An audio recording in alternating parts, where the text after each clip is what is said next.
Tiles लगाते समय यदि आपने 8 गलतियां कर ली तो टाइल्स लगाने के बाद आप बहुत ही पछताओगे। तो चलिए एक एक करके हम आपसे फुल इन्फॉर्मेशन शेयर करते हैं कि वो कौन सी 5-6 गलतियां हैं जो कि टाइल्स लगाते समय आपको नहीं करनी चाहिए। फर्स्ट पॉइंट की बात करें तो बहुत सारे लोग टाइल्स खरीदते समय एकदम जल्दबाजी में पहुंचते हैं और कोई भी टाइल्स मिली उसको उठाकर घर लाते हैं और वही पूरे घर में लगवा देते हैं।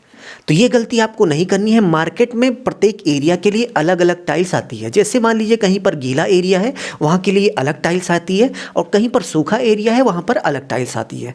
एग्जाम्पल की बात करें, यदि आपको बाथरूम, बालकनी या फिर घर के बाहर टाइल्स लगानी है या फिर किसी ऐसे स्थान पर टाइल्स लगानी है जहाँ पर पानी पड़ने की संभावना बनी रहेगी तो वहाँ पर आपको एंटी स्किटी टाइल्स लगानी चाहिए।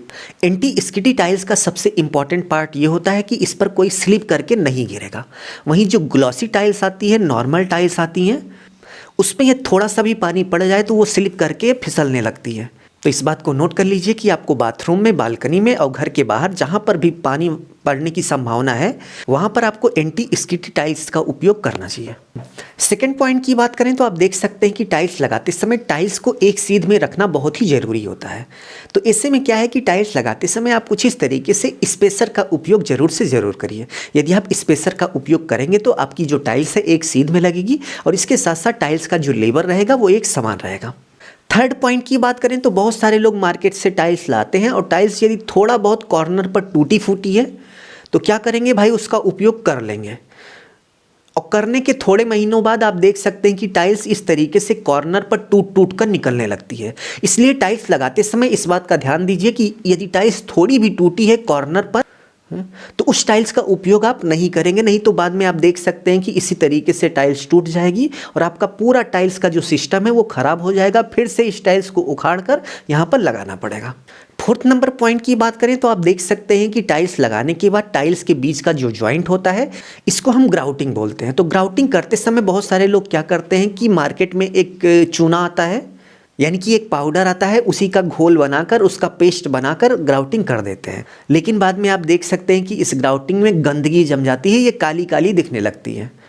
तो यदि आप चाहते हैं कि टाइल्स के बीच का जॉइंट हमेशा चमकता रहे तो आप देख सकते हैं कि मार्केट में कुछ इस तरीके से एपॉक्सी ग्राउटिंग आती है। यदि आप एपॉक्सी की ग्राउटिंग करेंगे तो दो टाइल्स के बीच का जो जॉइंट है वो हमेशा चमकता रहेगा। 5 नंबर पॉइंट की बात करें तो टाइल्स लगाते समय हर कोई चाहता है कि भाई हमारी जो टाइल्स है वो अच्छी से अच्छी दिखे, लेकिन जब आप मार्केट जाते हैं तो आपको सभी टाइल्स से अच्छी दिखने लगती हैं। तो ऐसे में आपको करना क्या है, तो ऐसे में यदि प्रेजेंट टाइम के यदि हम सबसे बेस्ट टाइल्स कॉम्बिनेशन की बात करें तो आप देख सकते हैं कि कुछ इस तरीके से डार्क लाइट पैटर्न आता है। इस टाइप की यदि आप टाइल्स लगाएंगे तो आप देख सकते हैं कि आपके टाइल्स का जो कॉम्बिनेशन है वो बहुत ही गजब का दिखेगा। तो टाइल्स लगाते समय इस बात का ध्यान दीजिए कि आप एक ही कलर की टाइल्स मत लगाइए, उसमें आप पैटर्न वाली टाइल्स ढूंढिए और पैटर्न में यदि आप टाइल्स लगाएंगे तो आप देख सकते हैं कि नॉर्मल टाइल्स के मुकाबले ये बहुत ही ज़बरदस्त दिखेगा।